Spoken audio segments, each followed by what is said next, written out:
Est-ce qu'on peut lever la main?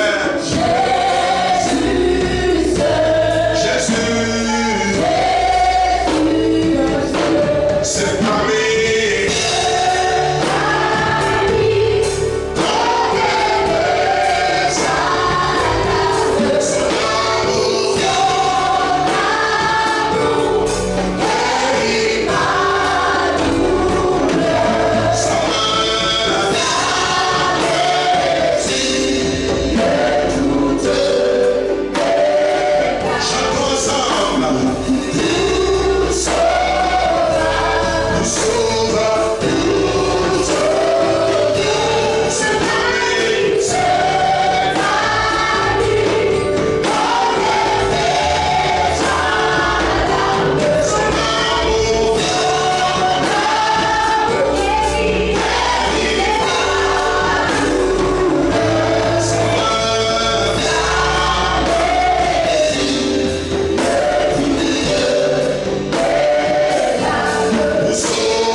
Parce que cet ami nous a dit dans Matthieu 11, 28 à 30, venez à moi vous tous qui êtes fatigués et chargés, je vais vous donner du repos. Le repos que Jésus donne est un repos merveilleux. Le repos que Jésus donne est un repos glorieux ce matin. Élève la voix, parle à cet ami, décharge-toi sur lui, parle-lui de tes peines, dis-lui ce que tu traverses et réclame sa présence, parce que quand sa présence se manifeste, elle nous fait énormément du bien. Ensemble, élevons la voix, prions, prions le nom de Jésus, prions s'il vous plaît.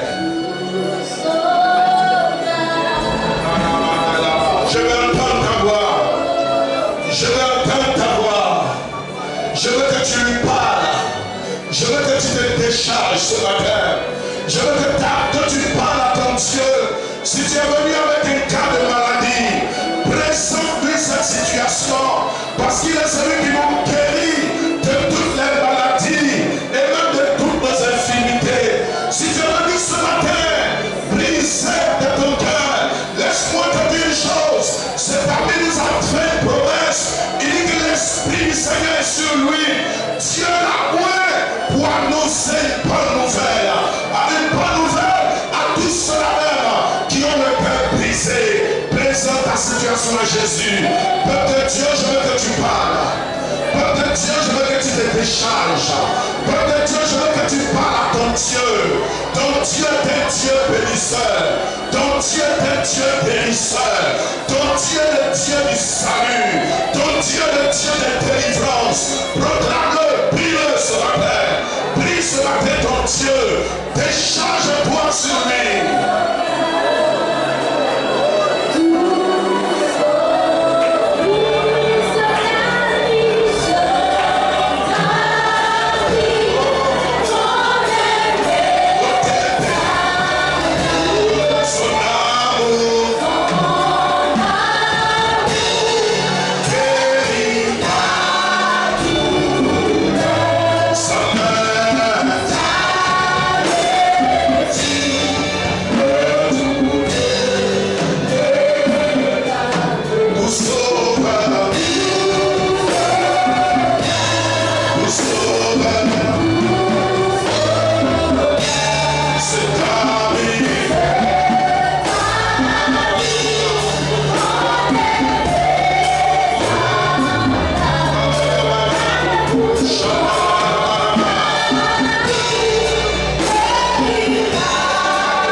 Que Jésus qui est mort sur le poteau de Golgotha, ressuscité le 3e jour et qui a montré qu'il revient bientôt, n'a pas changé et qu'il est le même hier, aujourd'hui et éternellement. Merci de le faire pour notre bien et pour ta gloire. Au nom de Jésus, acclamons le Seigneur. Amen.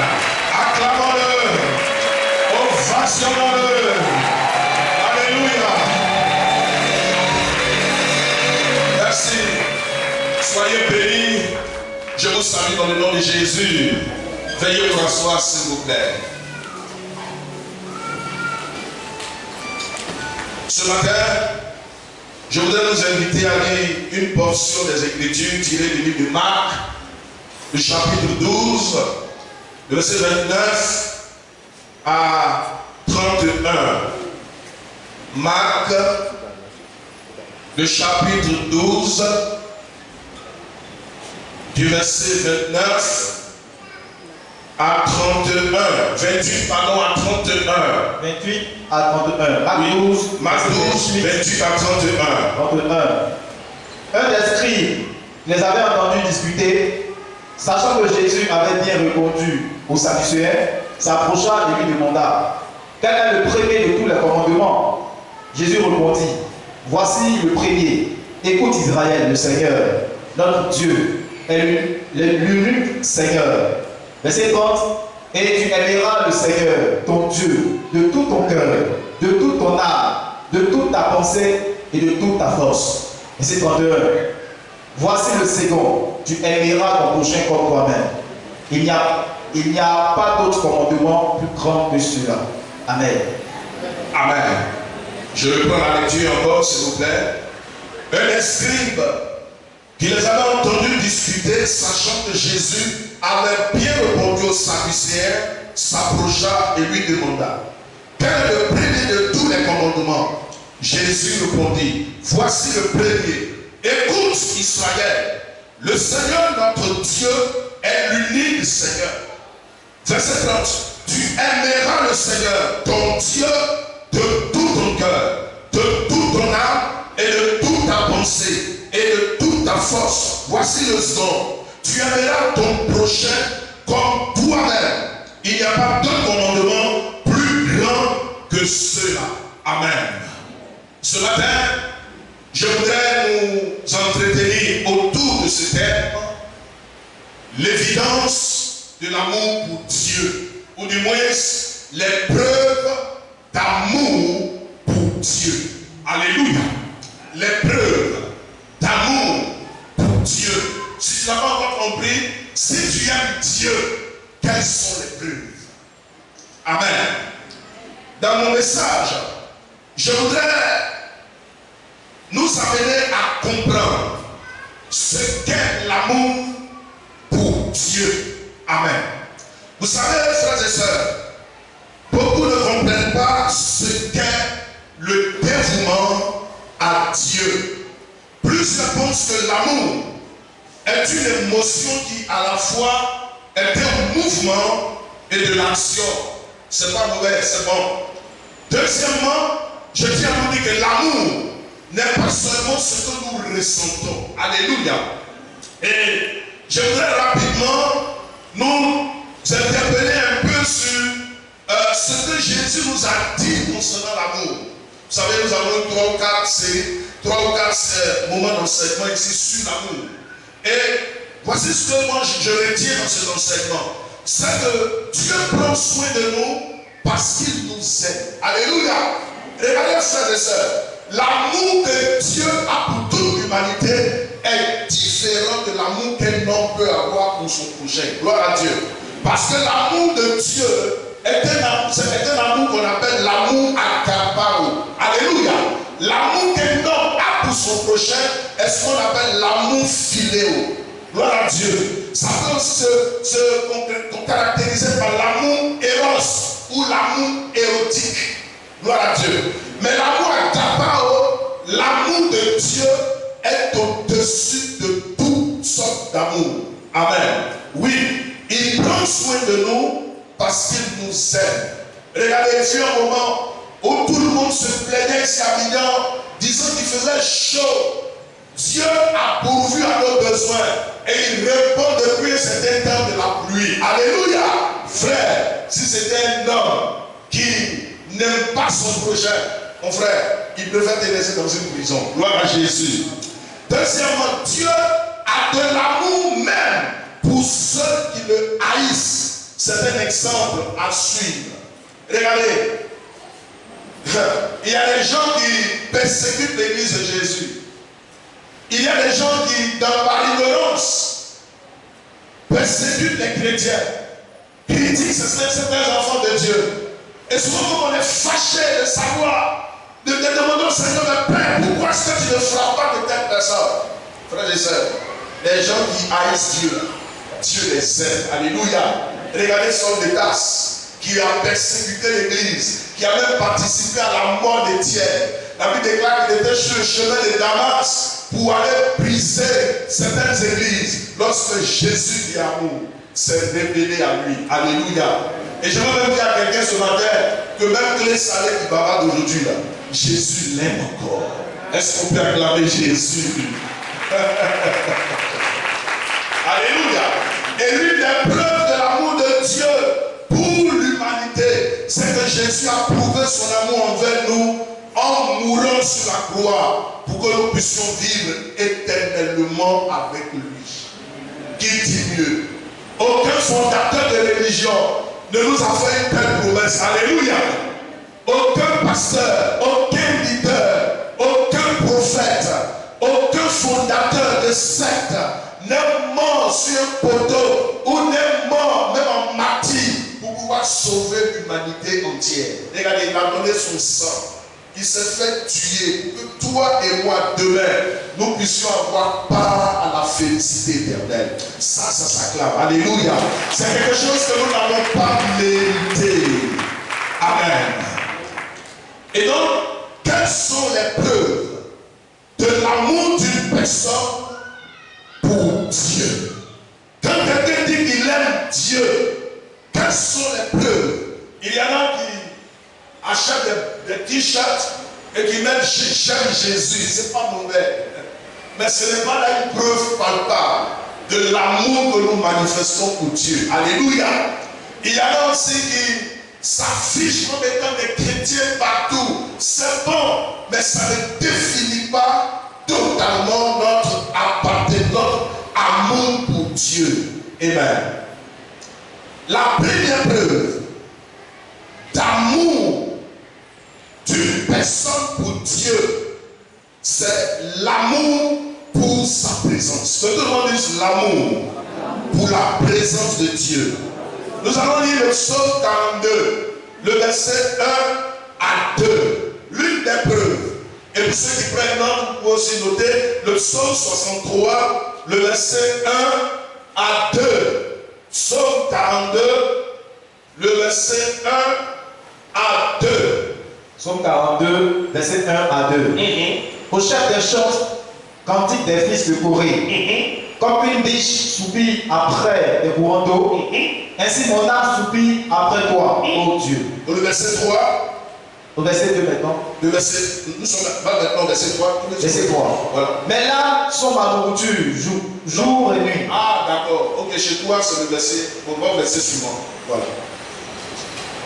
Mon âme a soif de Dieu. Yes. Du Dieu vivant. Yes. Quand irai-je et paraîtrai-je devant la face de Dieu? Amen.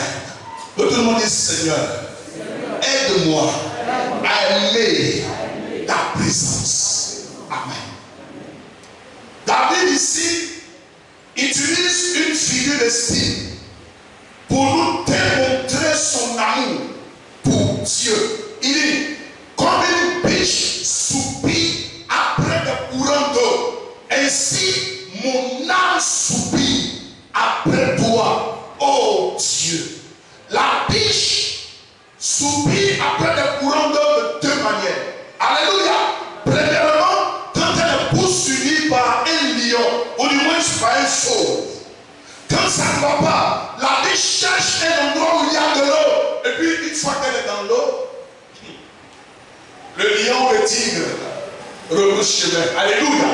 Deuxièmement, la biche soupire après le courant d'eau pendant les temps de sécheresse.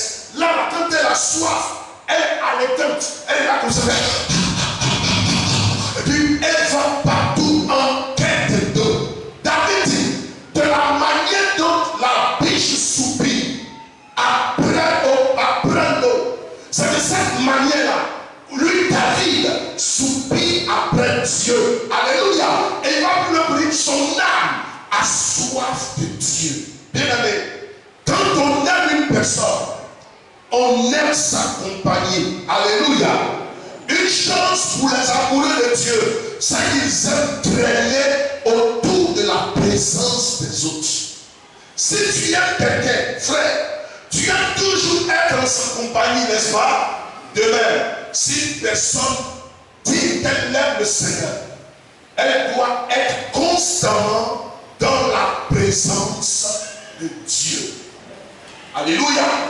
L'une des preuves d'amour de la présence de Dieu dans la vie de Daniel, quand nous lisons Daniel 6, le verset 10, la Bible dit que 3 fois par jour, Daniel s'agenouillait.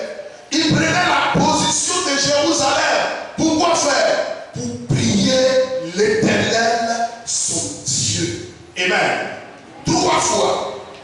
Pourtant, Daniel était hyper occupé.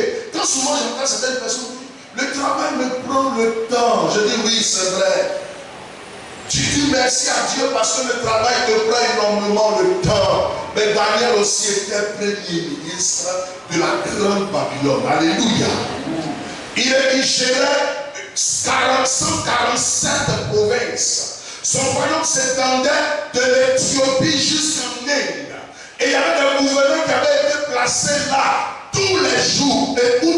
semaine, on devait lui faire des rapports. Et Daniel devait les présenter au roi Artaxerxès. Mais la Bible déclare que malgré son programme chargé, malgré son poste de premier ministre, ce monsieur-là, 3 fois par jour, pouvait se mettre de côté. Pourquoi faire? Pour aller consulter son Dieu. Est-ce que ça va? Quand tu n'es pas constamment dans la présence de Dieu, c'est parce que quand tu ne connais pas réellement la puissance de la présence divine.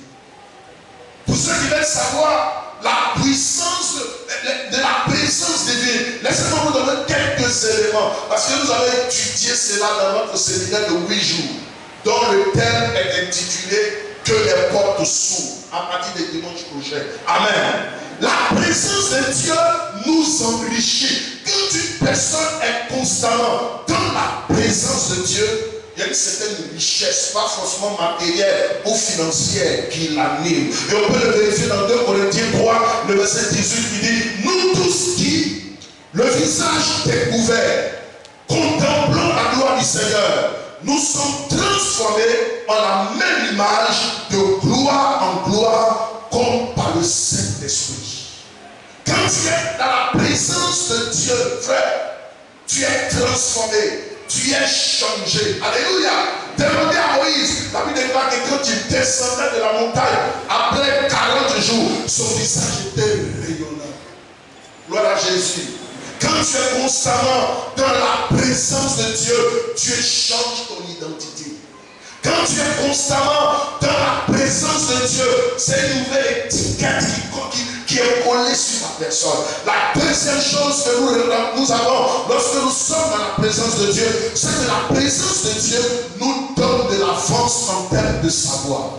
Ça veut dire quoi? Elle nous amène à comprendre, à connaître demain, même aujourd'hui. Ça veut dire quoi? Quand tu es constamment dans la présence de Dieu, Dieu peut te montrer ton futur aujourd'hui.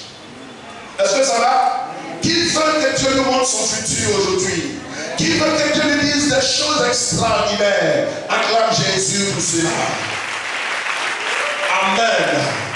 Et la troisième chose que la présence de Dieu nous apprend, il y en a 7 ou 8, mais nous allons nous limiter à 3. C'est qu'elle nous équipe. Ça veut dire quoi? Elle nous donne des ressources célestes pour affronter les défis terrestres. Ça va? Si tu veux aller cogner les sorciers, si tu veux avoir le dessus sur les marabouts, réclame les ressources célestes. Alléluia. Afin de les défier. Mais ces ressources célestes ne peuvent venir que si nous sommes constamment dans sa présence. Ça va? Donc, le premier signe. Démontrer l'amour qu'un homme ou qu'une personne a pour Dieu, c'est quoi? La présence qu'elle a pour l'amour qu'elle a pour sa présence. La deuxième preuve d'amour pour Dieu, c'est l'amour pour sa parole. Tout le monde dit l'amour pour sa parole. Jean 23, le verset 12. Jean 23, le verset 12. Jean 23, verset 12. Je n'ai pas abandonné le commandement de ses lèvres. J'ai fait plier ma volonté hors de sa bouche. Amen. Ça va?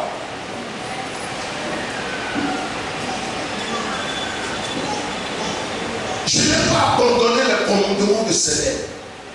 Je fais plier ma volonté aux paroles de sa bouche. Amen. Bien aimé, dans les situations difficiles vous assaillent, ce n'est pas partout où on va. Alléluia. La première chose à savoir, c'est que tu es assis dans la parole de Dieu. Est-ce que je dis, est-ce que je parle à quelqu'un? Gloire à Dieu. Quand tu connais les Écritures, tu es un problème pour Satan. Quand tu aimes la parole de Dieu, frère, tu es un danger dans le camp de l'ennemi. Regardez, le jour où le diable est venu se présenter à Jésus, qu'est-ce qui s'est passé? Il lui a dit, il est écrit. Frère, il y a un temps où on prie, et il y a aussi un temps où on médite la parole de Dieu. Alléluia. Il y a un temps où on t'asseoir pour écouter Dieu, pour chercher ses instructions. Regardez dans le livre de Genèse 22, parlons des instructions du Seigneur. Dieu lui a dit, sors d'ici, pars de là. Va avec ton fils, celui que tu aimes, ton unique Isaac. Allez sur une montagne que je vais vous montrer. Et là, il dit, il faut m'offrir Isaac comme sacrifice. Aïe, que nous dit, Seigneur, éternel, aide-moi à entendre et à aimer tes instructions. Et regardez ce qu'il a dit. Il dit, va m'offrir ton fils Isaac sur une montagne. Abraham au départ partait. Il allait, Dieu lui disait non, c'est pas sur cette montagne, va de l'autre côté. Ils ont marché pendant 3 jours. Écoutez, ils arrivent là. Abraham écoute encore l'instruction de Dieu. Et Dieu lui dit, vas-y. Et quand il a mis le feu, non, il a mis d'abord le bois. Il a pris son fils. Quel est le fils qu'il a mis là? C'est qui? Ismaël. C'est qui? C'est qui? Je vous ai attrapé. Avant-hier, les gens égorgeaient le mouton. C'est pas ça? Et eux ils disent que c'était qui qu'on devait immoler? C'était qui? Ils disent que c'est qui? Alors que la Bible te dit que c'est qui? C'est qui? Maintenant, si toi, tu t'as mangé le sacrifice d'Ismaël, alors que c'est faux. Est-ce que tu m'entends? Alors que la Bible que toi, tu lis là, te dit, c'est pas Ismaël, c'est Isaac. Et puis eux ils disent, c'est faux, c'est pas Isaac, mais c'est Ismaël.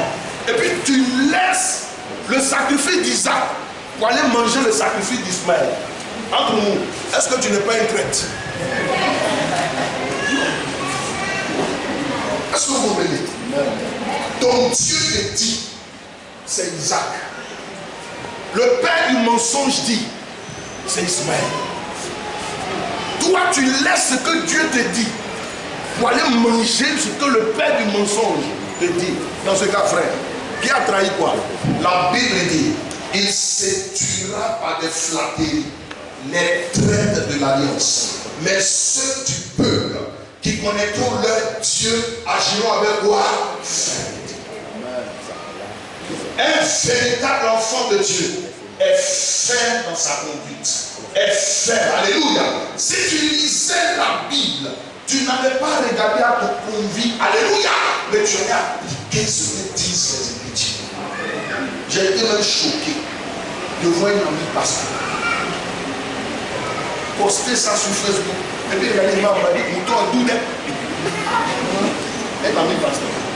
Il dit, mouton là, c'est doudet. Il dit, mouton bouillet. Lui là, il vient plus ici encore. Alléluia. Est-ce que vous m'entendez? Frères et sœurs, c'est une vérité. Retournons à la parole de Dieu. J'ai préparé un petit enseignement que je vais donner au frère Marius. Il va saisir, c'est un cadeau qu'il va vous donner. Alléluia. Sur 60 avantages de la lecture quotidienne de la Bible. 60. On ne va pas lire tous les 60. Alléluia. Je vais lire seulement quelques éléments. Quand une personne médite tous les jours, la parole de Dieu lui enseigne à cette personne, ou bien du moins ouvre les yeux pour voir. C'est parce que tu es aveuglé que Dieu, au travers de sa parole, t'enseigne que tes yeux s'ouvrent. Gloire à Dieu. Deuxième exemple, la parole de Dieu offre une meilleure solution à tous les problèmes. Troisièmement, la parole de Dieu jette la lumière dans le noir. Quatrièmement, elle insuffle de la vie à ce qui est mort. Cinquièmement, la parole de Dieu nous montre le meilleur moyen d'accéder à Dieu. Amen. Il y en a 60. Allez, je vais lui prendre ça après. Ok? Et ça transforme aussi les vies. Je veux vous encourager, frères et sœurs, à ne pas être seulement des chrétiens oublieux, mais à être des chrétiens qui méditent la parole de Dieu. Pourquoi? Parce que toutes les solutions du monde sont dans la parole du Seigneur. Alléluia.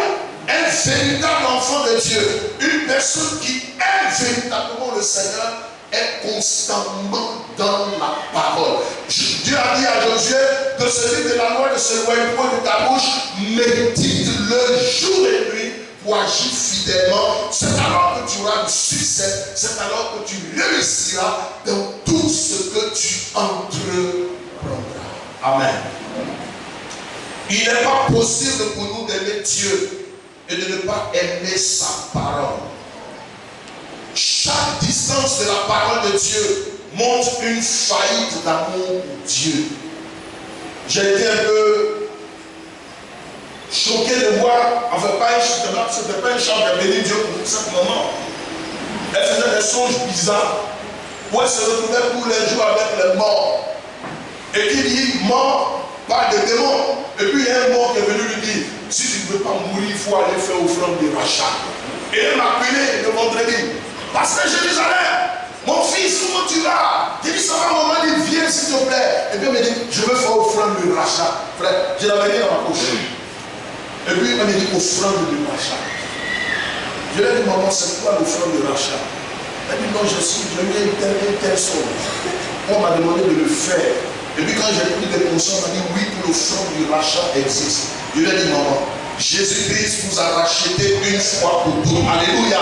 Au travers de son sang. Je l'appelle mon rédempteur. Le mot rédemption veut dire agorazo en grec, en hébreu. Et ex-agorazo. En mourant sur le poteau de Golgotha, c'est l'esprit de mort qui l'a chassé. En mourant sur le poteau de Golgotha, c'est ta douleur, des difficultés, des problèmes que Jésus a pris. Et la Bible dit, par sa maîtrise, nous sommes guéris. Maman, prends ton offrande, cette offrande de rachat, remets ça dans ton porte-monnaie. Je vais prier pour toi. Quand j'ai prié pour elle, Dieu m'a délivré. Frères et sœurs, mais pour avoir la connaissance, il faut connaître quoi? La parole de Dieu.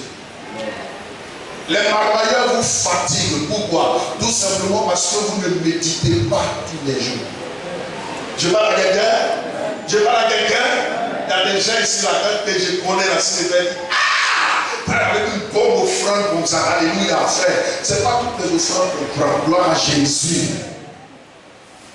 Troisième preuve de l'amour d'une personne pour Dieu, c'est l'amour pour sa maison. Quand tout le monde dit Seigneur, Éternel, apprends-moi à aimer ta maison. Le psaume 122, verset 1. Si tu aimes Dieu, tu aimeras sa maison. Si tu aimes Dieu, tu seras constamment à l'église. Si tu aimes Dieu, on ne va pas te prier pour venir à l'église. Si tu aimes Dieu, on ne va pas tout le temps te faire la police pour que tu sois dans la présence de Dieu. Regardez ce que le psalmiste David dit. Vas-y, je suis dans la joie. Psaume 122, verset 1. Cantique des décrets de David. Je suis dans la joie. Je suis dans la joie. Quand on me dit. Quand on me dit. Allons à la maison de l'Éternel. Allons à la maison de l'Éternel. Gloire à Jésus. Dis à ton voisin, mon frère, je suis dans la joie. Quand on me dit, allons à la maison de l'Éternel. Amen. Je m'explique. Regardez, David n'a pas dit cela en vain. Certaines personnes pensent que l'église est un lieu de socialisation. Où on vient parce qu'on veut se marier. Et puis il y a une soeur qu'on peut marier, on peut épouser. Ou bien l'église est un lieu où quand tu viens, en tout cas, il y a une bonne délivrance pour toi. C'est vrai, ça fait partie des éléments. Gloire à Dieu. Quand David dit qu'il est dans la joie, parce que quand on lui dit d'aller à la maison de Dieu, premièrement, c'est parce que la maison de Dieu est un lieu de prière. Deuxièmement, la maison de Dieu est un lieu spirituel. Troisièmement, la maison de Dieu est un lieu de restauration. Alléluia. Dans le livre de Zacharie 14, le verset 17, Dieu donne ici une instruction. Il dit, si des personnes de la terre ne montent à Jérusalem pour adorer le roi, il n'y aura pas de pluie. Relis ce texte.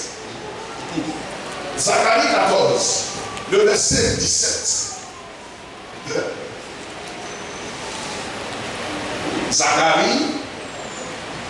Zacharie 14, verset 17. Il y a des familles de la terre Oui.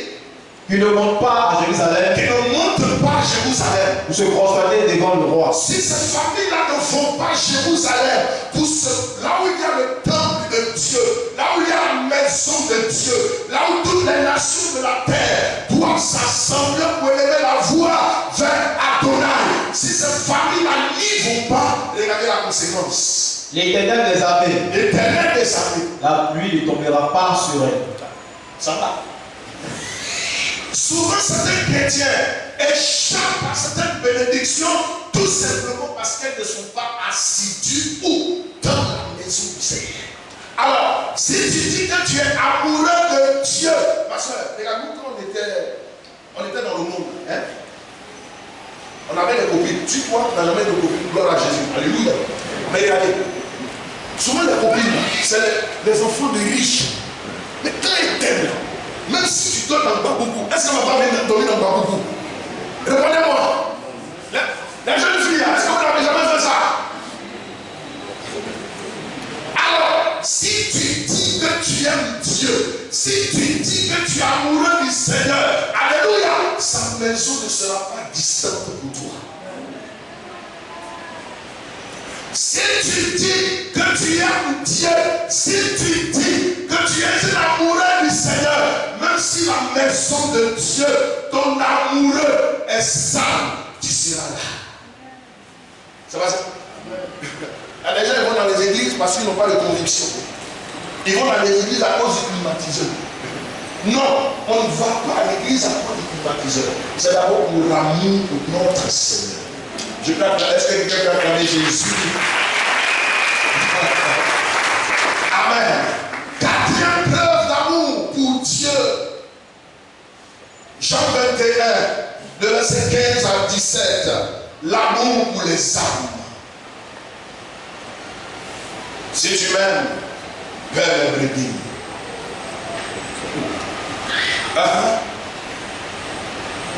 Jean 21, Jean 21, 15 à 17. verset 15 à 17. Après qu'ils eurent mangé, Jésus dit à Simon-Pierre, Jésus dit à Simon Pierre, Simon, fils de Jonas, Simon, fils de Jonas, m'aimes-tu plus que tu m'aimes? est-ce que tu m'aimes plus que tu aimes les autres? Il lui répondit, Il lui répondit, oui Seigneur, Seigneur, tu sais que je suis amoureux de toi, hein? tu sais que je t'aime. Tu sais que je t'aime. Jésus lui dit, Jésus lui dit, Père les agneaux. Père les agneaux. Continue. Verset 16. Verset 16. Et il lui dit une seconde fois, Il lui dit une seconde fois, Simon, Simon, fils de Jonas, fils de Jonas, m'aimes-tu? est-ce que tu m'aimes? Est-ce que tu es amoureux de moi? Est-ce que tu veux que toi et moi, hein, on puisse marcher ensemble? Simon dit, mais Seigneur, tu sais que ça va souvent dire à Jésus souvent, Jésus, ça va ça? Lui, tu sais que je t'aime. Et Jésus va lui donner une instruction, vas-y. Pierre lui répondit, oui Seigneur, tu sais que je t'aime. Tu sais que je t'aime. Jésus lui dit, Père les brebis. Amen. Simon, tu m'aimes? Il dit, oui Seigneur. Toi, tu sais que je t'aime. L'amour que j'ai pour toi là, toi, c'est toi, c'est ton pied, mon pied. En gros, la démonstration de cet amour doit se manifester. Tu dois manifester cela par le fait de paître les mains. Bien-aimés frères, l'un des points culminants de notre amour pour Jésus-Christ, c'est notre passion pour les âmes. Dis Amen. Alléluia. Si vous avez Dieu, vous ferez quelque chose pour gagner des âmes à Jésus-Christ. Regardez ce matin, nous sommes plus près de 250 avec les enfants. Alléluia. Mais la question que nous nous posons est la suivante. Est-ce que l'amour des âmes est encore dans notre cœur? Gloire à Jésus. Si tu n'aimes pas les âmes, frère, c'est que ton amour pour Christ n'a pas encore atteint ce niveau. Il y en a ici, c'est-à-dire les dimanches, je préfère venir seul. Désormais, ne viens jamais seul à l'église, dis Amen. Viens avec des âmes. Venir avec des âmes pour évangéliser est une preuve de l'amour que nous avons pour notre Seigneur. Amen. On peut se le vérifier dans Matthieu 9, le verset 36 à 38. On y va, s'il vous plaît. Matthieu 9, 36 à 38. Matthieu 9, Oui. verset 36 à 38. Oui. Voyant la foule, Il il fut devenu de compassion fut de lui de compassion pour pour elle. elle, parce qu'elle était languissante et abattue, comme des brebis qui n'ont point de berger. Oui. Alors il dit à ses disciples, la moisson est grande, et il y a peu d'ouvriers. Yes. Verset 38, priez donc le maître de la moisson d'envoyer des ouvriers dans sa moisson. Amen. Jésus a vu la foule est venue. La foule était à son programme. Frère, comme souvent nous avons des programmes, le monde, c'est pas tout le monde est chrétien. Alléluia. Et la Bible déclare que la première réaction de Jésus, c'est une compassion pour cette personne. Pourquoi? Parce qu'elle ressemblait à des brebis qui n'avaient pas de berger.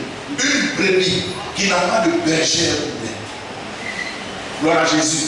Si tu vois un mouton dans la ville qui n'a pas de propriétaire, mon frère, c'est pas bon. Alléluia. Si tu vois un chat qui aime se promener et qui s'en fout de son patron, frère et soeur, il va se retrouver un matin dans une casserole. Gloire à Jésus. Est-ce que je vais le dire faux? Si tu vois un capri qui s'en fout de son bain et qui aime se promener, frère, essaie-le. Quand la tabaski va arriver, ils vont le manger. Gloire à Jésus. Et il y a aujourd'hui certaines brebis qui n'ont pas de berger. Certains fidèles qui n'ont pas de berger. Ils sont eux-mêmes leurs propres bergers. Ils s'en foutent. Il dit, moi je m'en fous de tout ça. La Bible dit, Jésus a une compassion pour cette personne. Et il dit, la moisson est grande. Ça veut dire qu'il y a un gros boulot à faire.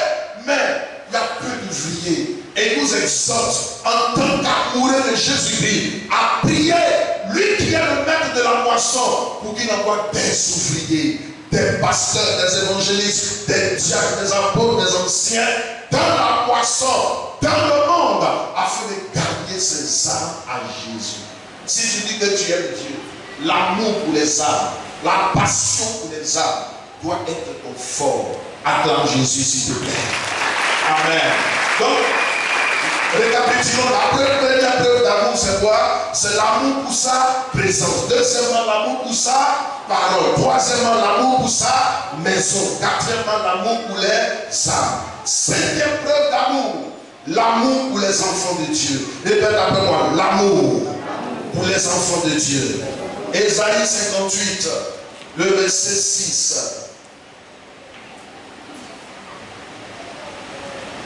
Ésaïe 58. Ésaïe 58, verset 6. Yes. Voici le jeu auquel je prends plaisir.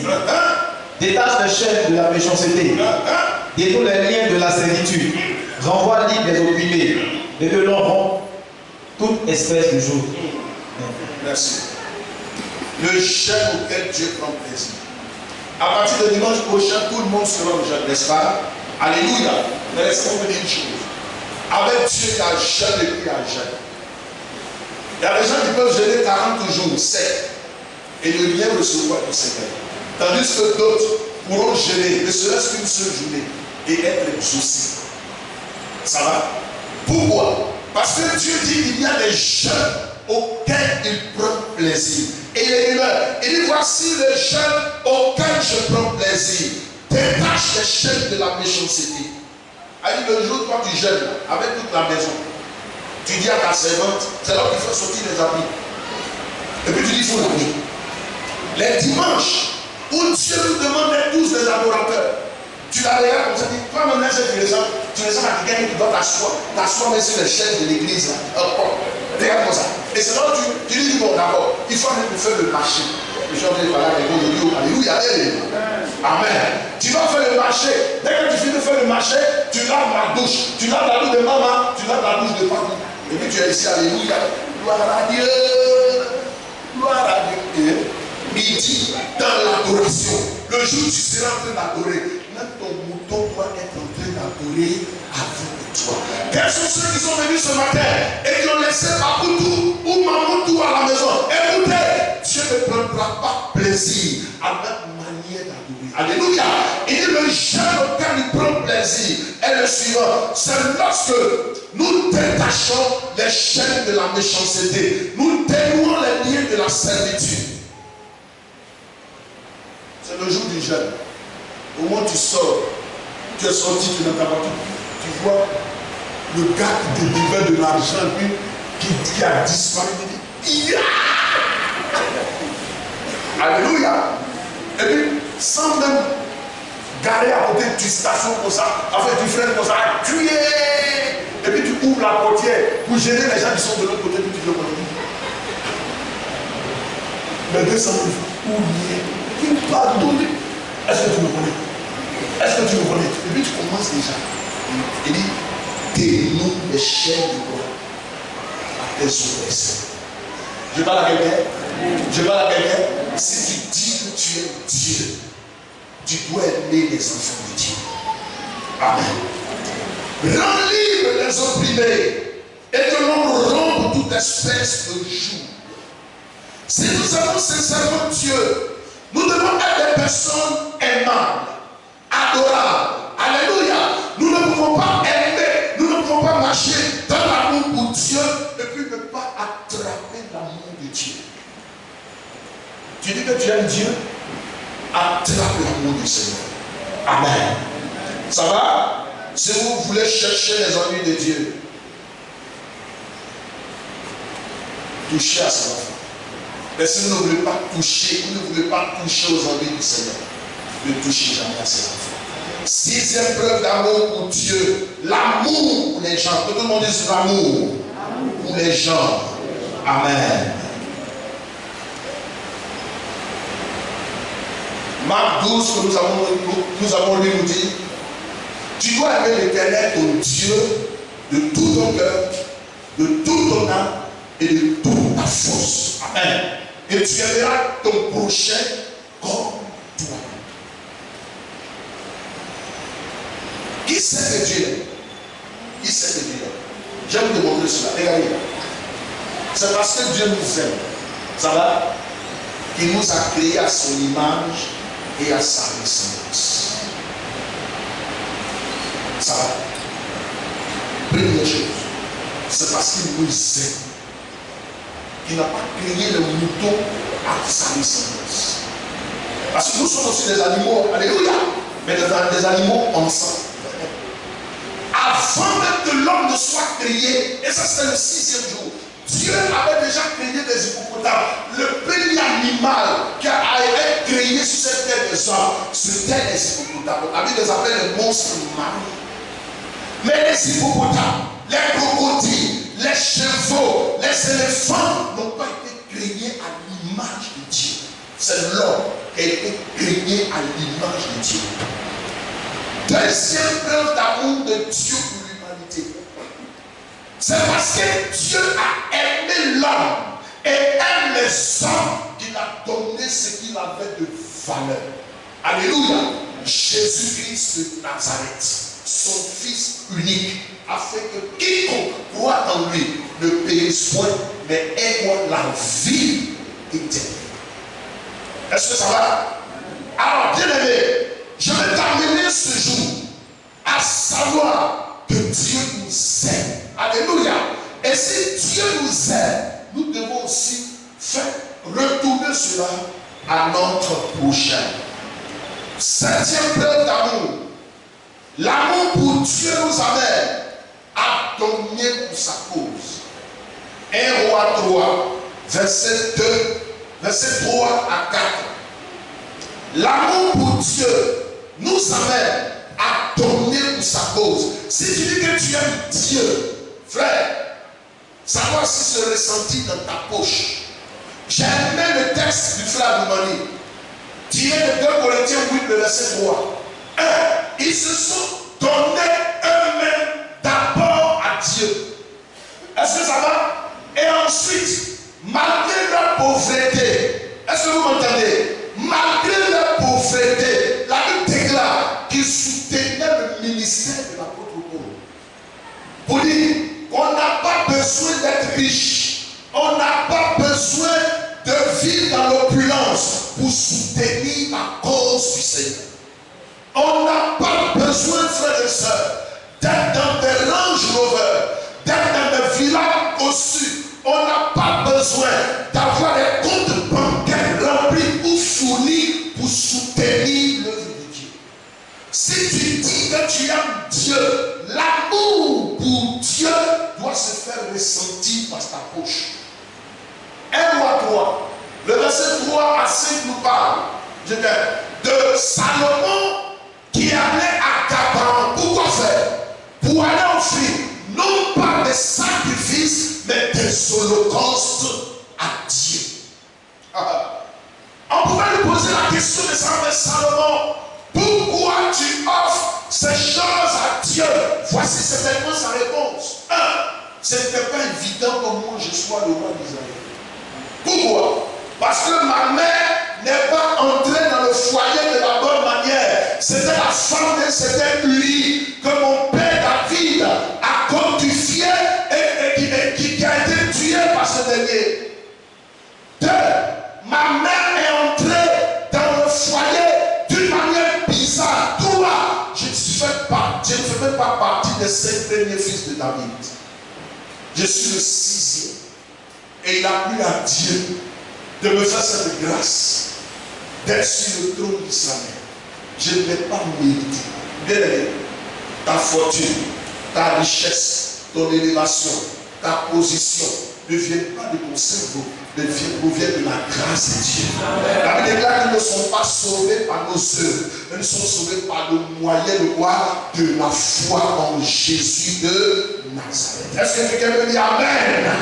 Alléluia. Pourquoi? Parce qu'il y a d'autres personnes plus diplômées, plus ouées que toi, plus grandes, plus remplies d'intelligence que toi, frère, mais qui n'ont pas encore le boulot. Gloire à Jésus. Donc c'est une grâce. Si tu dis que tu aimes Dieu, frère, ta poche doit travailler. Alléluia. Votre amen de foi sur la tête dit Amen. Gloire à Dieu. Regardez Marie de Magdala dans Luc 8 et à 3. La Bible dit, il y avait plusieurs femmes qui soutenaient le ministère de Jésus. Marie de Magdala, Chouza, Anne, la fille de Phanuel, elles accompagnaient Jésus partout. Pourquoi? Posez la question à Marie de Magdala, elle va vous dire, moi j'étais une prostituée. Je livrais mon corps à tout le monde. C'était compliqué pour moi. Je me déshabillais devant tout le monde. Oh. Et cet homme, j'étais rejeté par les hommes. Et cet homme du nom de Jésus a eu pitié de moi. Il m'a délivré. Ces démons sont partis. Tout ce que j'ai appartient à son ministère. Tout ce que j'ai appartient à Jésus-Christ. Si Jésus doit aller évangéliser, il a besoin de moyens. Je suis prêt à le soutenir. Amen. À la fin, cette femme a été récompensée. Dans la mesure où elle était le choix de Dieu pour annoncer à toute l'humanité entière que Jésus-Christ a été ressuscité. Amen. Quand tu dors, frère, c'est les portes que tu ouvres. Salomon pouvait dire, les présents d'un homme lui ouvrent la voie et nous donnent accès auprès des grands. Quand tu es libéral, frère, Dieu t'ouvre des portes. Quand tu es un cœur libéral, Dieu te bénit. Il a dit dans Malachie 3, le verset 18, je vais mettre la différence entre ceux qui me servent et ceux qui ne me servent pas. Alléluia. Bien-aimé, je vais vous exhorter à donner pour la cause du Seigneur. Je vais vous exhorter à être des chrétiens ou des chrétiens qui pratiquent la libéralité. Nous devons pratiquer la libéralité. Pourquoi? Parce qu'il y a une loi qui est universelle sur cette terre. Cette loi dit que celui qui donne, il va voir une moisson. Si tu veux une moisson abondante, il faut s'aimer. Gloire à Jésus. Tu viens à l'église, oui, tu peux être, tu seras sauvé. Mais en ce qui concerne les bénédictions qui restent, l'or, l'argent, les grandes ouvertures, avec Dieu, il y a ce principe. Si tu ne donnes pas, tu ne reçois pas. Est-ce que ça va? Et il y a plusieurs manières de donner. Ne s'aimez pas dans les épines. Dis Amen.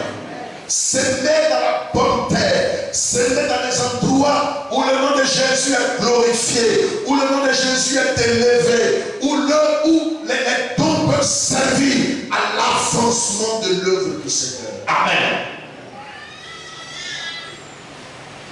L'amour pour Dieu nous amène à donner pour sa cause. Amen. Mais laissez-moi vous dire une chose. Il est aussi possible de donner sans aimer. Mais il n'est pas possible d'aimer sans donner. Amen. On peut donner sans aimer. Ça va? Les prostituées là, quand elles donnent aux gens, est-ce qu'elles aiment? Est-ce qu'elles aiment? Elles n'aiment pas. Alléluia. C'est l'argent qu'elles servent. Sinon, elles n'aiment pas l'homme. Gloire à Dieu. Mais si tu aimes, tu seras obligé de donner. Si quelqu'un aime Jésus, alléluia, il donnera. Quelqu'un entend ce matin, il acclame Jésus. 8e preuve d'amour pour Jésus. L'amour pour le service. Que tout le monde dise l'amour pour le service de Dieu. Luc 8, 1 à 3. L'amour pour le service. Le service de Dieu. Luc 8. Est un langage d'amour. Alléluia. Vas-y. Ensuite, Jésus allait de ville en ville. Il allait partout dans les endroits. Et de village en village. Prêchant et annonçant la bonne nouvelle du royaume de Dieu. Les 12 étaient avec lui. Et quelques femmes qui avaient été guéries d'esprits malins et de maladies. Yes. Marie, dite de Magdala, de laquelle étaient sortis 7 démons. 7 démons. Jacques, femme de Chuza, intendant d'Hérode, Suzanne et plusieurs autres, il assistait de ceux qui bien. Amen. Je l'ai dit tout à l'heure, quand tu aimes, tu l'assistes. Elle servait Jésus. Elle servait dans le ministère de Jésus. Gloire à Dieu. Si tu dis que tu aimes Dieu, alléluia, viens servir dans l'église. Je parle à quelqu'un. Si tu dis que tu aimes Dieu, tu dois le démontrer par le service. Certaines personnes, quand on dit, viens servir, disent non. Moi, je préfère être un simple chrétien. Tu n'es qu'un consommateur. Alléluia. Sois un participant. Alléluia. Dans la maison de Dieu, il y a 2 catégories de chrétiens. Il y a ceux qui sont les consommateurs et les participants. Et servir Dieu doit se faire de plusieurs manières. Amen. Serve-le véritablement. Serve-le sincèrement. Serve-le fidèlement. Souvent, je vois certaines personnes avec des caprices. Non, on m'a frustré, on m'a blessé, on m'a châtié, on m'a chatouillé. Je suis frustré. Donc, et souvent, c'est dans le groupe des commandants des hôtesses là. Il y a un groupe qui a disparu. Le frustré. Et souvent, je me pose la question, est-ce que ceux-là lisent un peu les Écritures? Regardez, quand j'étais en 3e année de licence, nous avons étudié l'histoire d'un réformateur qui s'appelait Fletcher. Quand le roi Néron lui avait interdit de prêcher l'évangile, Fletcher lui a dit, Pierre a dit, dis-nous s'il faut venir à Dieu ou à toi. Et regardez ce que le roi Néron fait. Il a demandé à ce qu'on attrape Fletcher. Et il a organisé une grande manifestation autour d'un budget. Il a demandé à ce que les gens allument un grand feu. Et lui et ses convives étaient quelque part en train de boire du vin. Le peuple était resté la nuit. Ils ont pris Fletcher. On lui a dit, Fletcher, tu renonces à ton Dieu, tu ne renonces pas à ton Dieu. Il dit, Jésus est mon instant. Fletcher, tu dis quoi? On dit à quelqu'un qui est venu en même temps le bosser. Quand il s'est réveillé, il dit, même si tu me donnes 1000 coups de poing, les 1000 coups que je recevrai, te diront toujours que Jésus est mon instant. Ils ont pris Fletcher, on l'a jeté dans le bûcher pour amener ses partisans à renoncer à Jésus. Mes frères, la mort de Fletcher a amené ses partisans à leur propager encore l'évangile partout. Aujourd'hui, je vous parle, l'évangile est interdit en Chine. L'évangile est interdit en Afghanistan. L'évangile est interdit en Iran. Mais il y a des missionnaires dans ces régions, dans le Sahel, même en Corée du Sud, qui annoncent encore Jésus. Ils ont des églises même dans les grottes.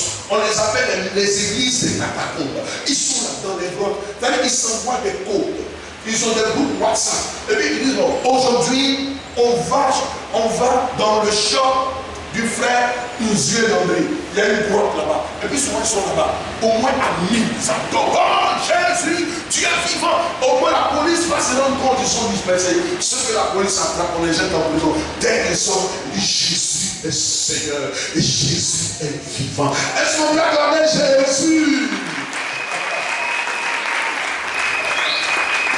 Alléluia. Regardez, nous les pasteurs, nous savons tous. Et il y a un auteur que nous savons lire. Watchman Nee. Qui connaît Watchman Nee? L'homme spirituel. Alléluia. Le véritable serviteur de Dieu. Ah, je vous recommande les livres de Watchman Nee. Le ministère de l'église. Il a écrit plus de 80 livres. Vous connaissez l'histoire de Watchman Nee? Les Chinois, en 1949, l'armée de Mao Tse-tung lui a interdit de prêcher l'évangile. Il dit, à moins que je meure, parce que la Bible déclare, quand je n'ai point honte de l'évangile, c'est pour le salut de quiconque croit. Et partout il passait, frères et sœurs, Watchman Nee annonçait Jésus-Christ. Un jour on l'a pris et on l'a jeté en prison. On l'a jeté en prison en 1950. Pendant 20 temps en prison. Vous savez ce qu'il a fait? C'est étant en prison. Il a écrit près de 80 livres. Les livres de Watchman Nee que nous lisons ici aujourd'hui ont été rédigés, écrits où? En prison. Et c'était comment? C'était une série d'enseignements qu'il donnait aux prisonniers. Et dans le CV, le jour les gardes pénitentiaires ont appris que Watchman Nee prêchait pendant plus de 20 ans dans la prison. Vous savez ce qui s'est passé? Ils l'ont pris, il a été jugé. La justice chinoise a demandé à ce qu'on lui retire la langue. La langue. Et ils ont pris une tenaille. Est-ce que vous m'entendez? On a pris une tenaille. On lui a foulé ça sur la main. Puis ils ont tiré ça. Ça va? Sa langue s'est coupée. Le sang commence à jaillir. Et c'est comme ça qu'il est mort. Il est mort de Jésus. Là aujourd'hui, là, il y en a. Elle veut m'afflister. J'étais en train de parler, pasteur. Elle veut m'afflister. Comment je ne parle plus à l'église? Papa Nito, les gars, il veut lancer ta chaise. Il veut m'arracher ça comme ça. L'église ici, elle n'a pas l'amour.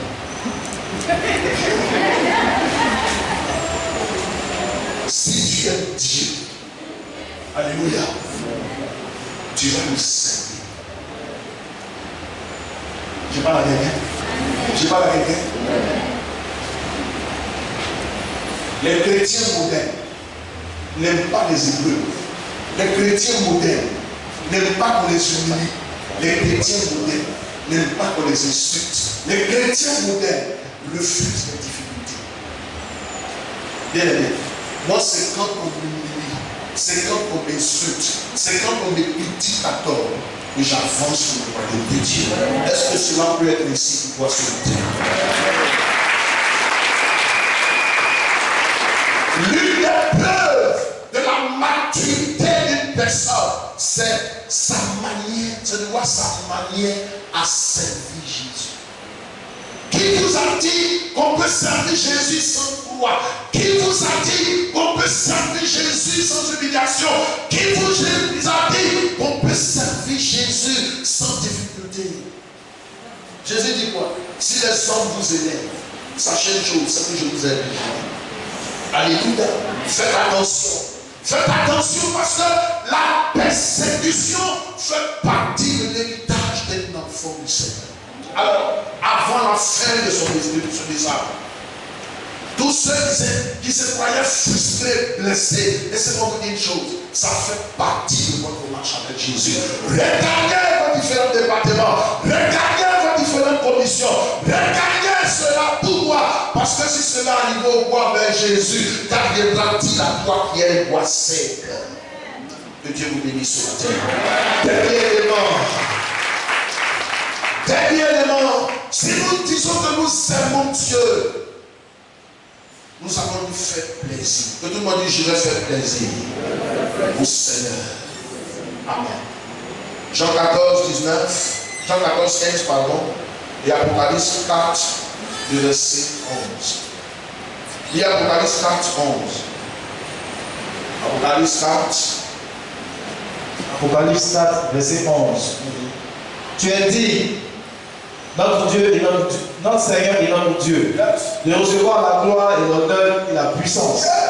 Car tu as créé toutes choses. Tu as créé toutes choses. Et c'est par ta volonté qu'elles existent. Et c'est par ta volonté qu'elles existent. Et qu'elles ont été créées. Et qu'elles ont été créées.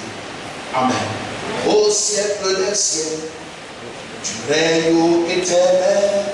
C'est par ta volonté que tu as fait toutes ces choses. Tu es digne de recevoir la louange des rachetés que tu as sauvé par le sang de l'amour. A été tiré de ce texte. Amen. Si tu dis que tu aimes Dieu, c'est fini. Les deux te devenir. Tu vas l'oublier. Amen. Amen. Et l'obéissance à Dieu a ses contraintes. J'ai aimé la réaction du docteur Dieudonné Doumbé. Il y a 2 mois en arrière, quand il a prévu sa femme. Le lendemain, il a posté sur sa page Facebook. Il a dit, nous avons tout fait pour te sauver. Mais la volonté de Dieu a primé. Et puis il a mis en bas, Seigneur, je m'incline devant ta volonté. Amen. Sa compagne de vie, après près de 40 ans, il est parti. Et il écrit en bas, je m'incline devant ta volonté. Si c'est certaines personnes, moi je ne vais plus à l'église, Dieu m'a abandonné. Afin de Dieu là, je ne vais plus à l'église. Jamais. Dieu a donné, Dieu a oublié que le nom du Seigneur soit béni. Amen. Maintenant, si tu dis que tu obéis au Seigneur, j'ai appris ici qu'il y a des gens ici qui doivent tout. Ça dit, Wakati Soula. C'est ça. Écoute, la Bible dit, pour qui les a, pour qui les hélas, pour qui les chrétiens, les disputes, c'est ceux qui s'adonnent au frère. Frère, si tu as réellement donné ta vie à Jésus, est-ce que tu m'entends? C'est que tu lui as donné aussi l'esprit de Koutoukou. Amen. Quand Jésus dit décharger vos sur moi, ça veut dire quoi? L'alcool, il faut me donner ça. Le jour où tu m'acceptes. L'impudicité, il faut me donner ça. L'adultère, il faut me donner ça. Le péché, il faut me donner ça.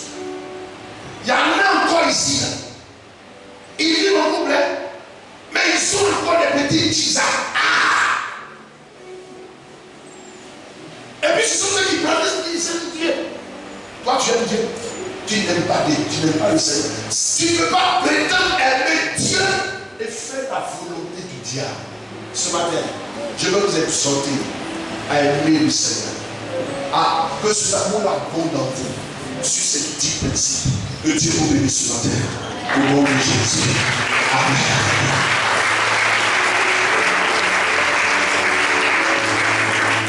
Nous allons nous lever et nous allons prier le Seigneur.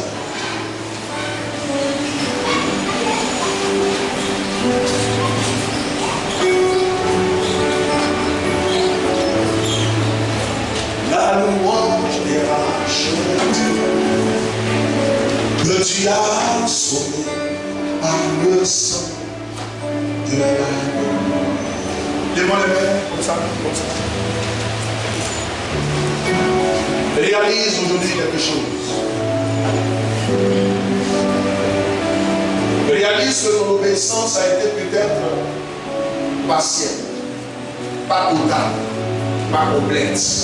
Et ce matin, je viens de te présenter 10 preuves d'amour pour le Seigneur. Et je voudrais t'exhorter à prier ce jour pour demander au Seigneur de saturer ton cœur de son amour. Parce que si l'amour de Dieu est dans toi, tous ces 10 principes vont te caractériser. Élevons la voix. Prions le Seigneur. Prions le Seigneur. Prions le Seigneur. Au siècle des siècles. Au siècle des siècles. Prie.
Seigneur, de démanteler de notre cœur tout esprit de désordre, tout esprit de confusion, qui nous empêche d'aimer entièrement le Seigneur, qui nous empêche d'aimer véritablement le Seigneur. Élevons la voix, prions le Seigneur. Tu es appelé à être un peuple saint, tu es appelé à être un peuple pour dire Saint Dieu pour sa gloire. Prie, démantèle tous ces réseaux négatifs et demande au Seigneur de t'aider afin d'être une source de bénédiction pour lui. Prions le Seigneur, prions. Dieu, tu peux prier, tu peux faire mieux que ça. Prie à l'aide. Demande le secours de l'Éternel. Dis Seigneur, j'ai besoin de toi. Seigneur, je prie que ta paix soit sur ma vie. Seigneur, j'ai besoin de toi. Prie mon frère, prie mon frère. Prie mon frère, prie ma soeur, prie.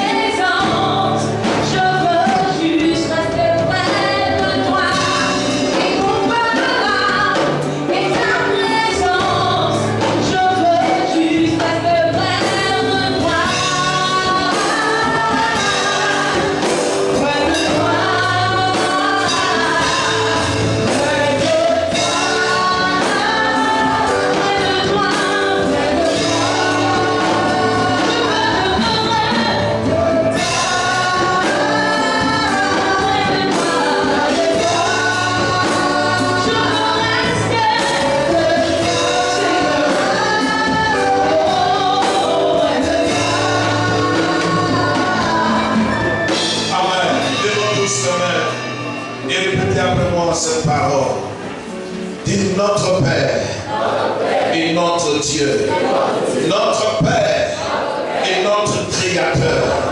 Tu nous as démontré ce matin que l'amour est une émotion qui a à la fois un mouvement et une action.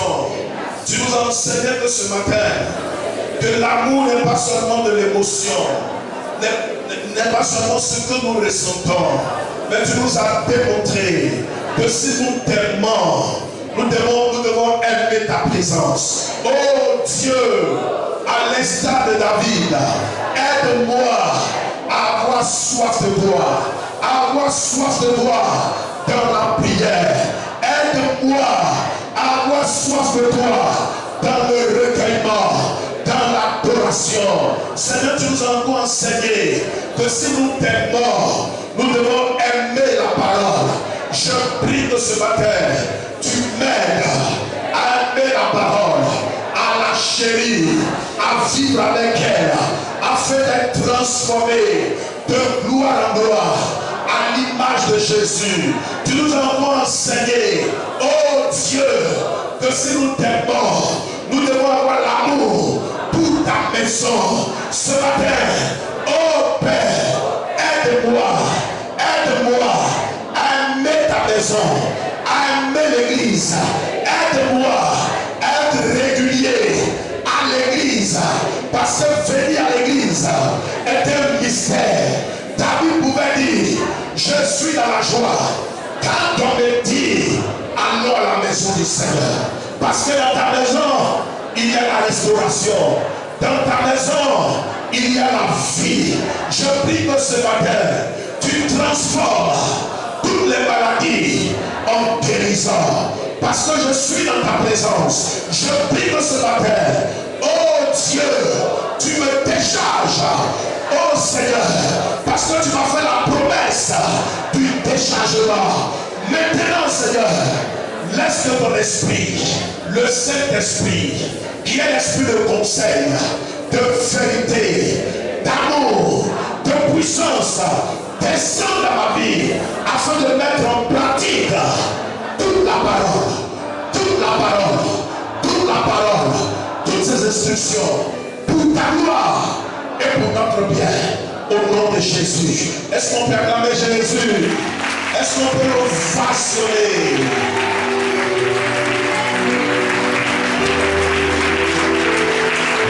Amen. Que le Seigneur vous bénisse. 10 points. Appliquez cela et vous serez des chrétiens de profondeur. Vous ne serez plus emportés par des vents de doctrine. Et surtout, faites tout pour être en contact avec la parole du Seigneur. Parce qu'elle est la lumière qui éclaire les nations. Soyez bénis au nom de Jésus. Amen.